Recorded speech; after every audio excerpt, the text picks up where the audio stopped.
everyone, Kristina Werner here. Welcome to another video for SimonsTheStamp.com. Welcome to 2021. This is my first video of the year, and today I'm going to be using some really fun products from Simon, including this 4-piece stencil set called Layering Hearts. You have some larger hearts that can be paired up together or used separately, as well as some smaller hearts that have this kind of cool geometric design when you layer them on top of each other, which is what I'm going to do today. So I'm going to be using 4 different colors of Simon ink. I've got High Dive, Sunshine, Dull Pink, and Hot Mama. And I'm going to be doing a bunch of ink blending. Now I want my ink blending to go all the way to the edge of my cardstock. So I'm taping temporarily the stencil to my cardstock from the back. That makes it so I can go all the way to the edge. I'm going to start with the color Dull Pink with some blender brushes. And I'm going to bring that in from the left side, kind of at a little bit of a diagonal. Once I have that initial blending of the pink shade, I'm switching to Hot Mama and bringing that in from the other corner and moving up. I want to make sure I have a nice, darker, saturated color. I like how the nature of the stenciling makes some edges darker than the center. It just looks really, really neat. I'm going to go back to Dull Pink just to brighten up those hearts as well to make the saturation of color kind of match the purple. And after I have all of that pink added on, once again, I'm going to peel off my tape and lift my stencil. Now you could leave it like this. I think it's super cute and pretty. It's great for Valentine's Day, but I'm going to layer the other stencil right on top, and I get this really cool geometric kind of almost psychedelic look to it. It's a really, really neat effect. Makes the pattern look awesome. Now I'm taping from behind as well, but this time I have it facing me so I can make sure that those hearts are in the right position. I'm going to take Sunshine ink and I'm going to layer that up from this bottom left corner and just kind of go over that area. I'm trying to not go over the purple too much because yellow and purple generally don't mix and make a beautiful color. Usually they go to a brown. So I'm kind of minimizing how much yellow I've got on this. I'm using High Dive and coming in from the top corner just to finish off the design for this second set of hearts. And High Dive is like a tealish blue. It's going to look great with all of the colors that we've used today. So after I have this blend, I'm going to lift it off, and you can see how cool this looks with all these intersecting hearts. Now you could definitely leave it like that, but I'm going to be putting kind of like a brighter greeting on top. I'm going to have the shadow halo of the greeting be white, and so I didn't want to have a white background. I thought it might be a little bit too busy. So I took Sunshine and just very lightly brought it over that pattern in the bottom corner, doing the same with Dull Pink and Hot Mama, and then I'll eventually bring in some of that High Dive down in the bottom corner. And this just softens those really bright white areas.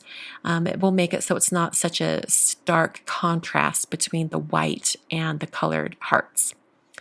So I'm blending that on, just giving a little bit of color, and it also really emphasizes the changing color as it goes across this entire background design. So now I have this really fun background with all of my hearts, and I was thinking I wanted to have some like shimmery glitter on top, and I wanted it to be sort of transparent. So I grabbed some Cosmic Shimmer glitter paste. This is in the color Aurora Sparkle, and I thought, I could probably put a really thin layer of this down. So I started to put it on and very quickly realized that this paste was not only very thick, but it had dried out a little bit, and that it was not going on in a very transparent fashion. And I thought, oh no, I think I have messed up my project.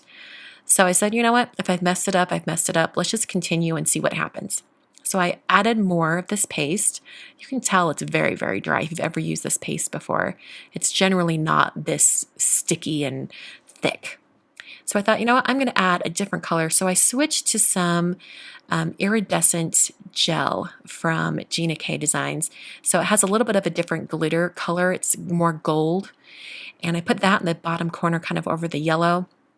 And I thought, you know what, this is looking really bad.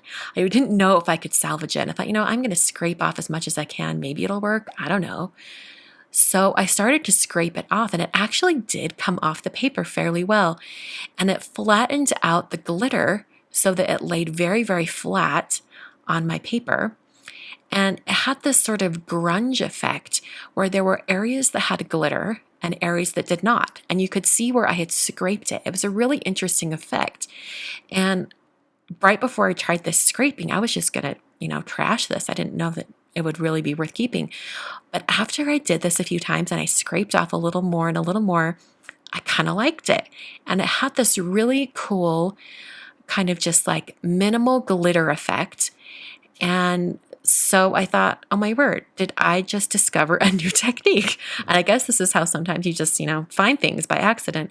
So I'm calling this a dry glitter scraping because my gel and also that glitter paste were very dry.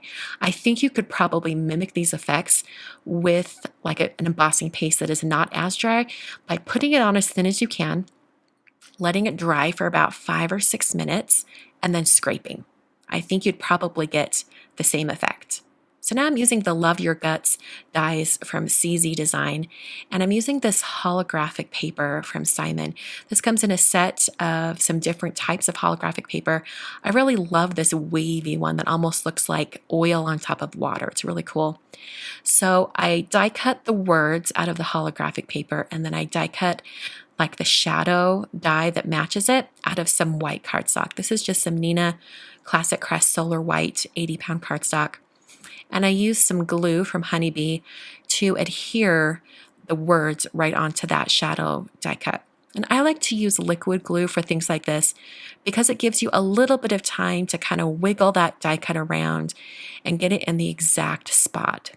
And when you're putting 2 die cuts together like this, you want a little bit of that wiggle room so you can get it in the right position. Used my tweezers just to get that in the right spot, and then press down with my fingertips.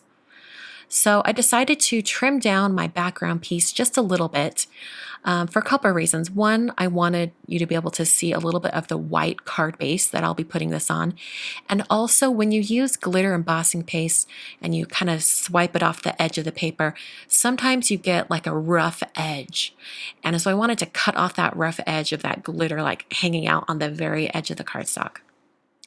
I created my card base out of some 110-pound Classic Crest Solar White cardstock, and then I put my panel down with some foam tape. I also put that same foam tape on the back of my greeting and then place that directly onto the card. Now, if you wanted to add some additional elements to this design, you definitely could, but I wanted that background to be shown as much as possible. And also I loved that glitter effect. Isn't that so pretty? It's just different. I don't know that I've ever seen something quite like that. It's almost like a distressed glitter background. Fascinating. I really loved it. This technique was discovered accidentally, but I kind of want to try it again and again. If you want to make this card or any others, you can check out the supplies over at simonsystamp.com. Thanks for joining me today, and I will see you guys in another video very soon.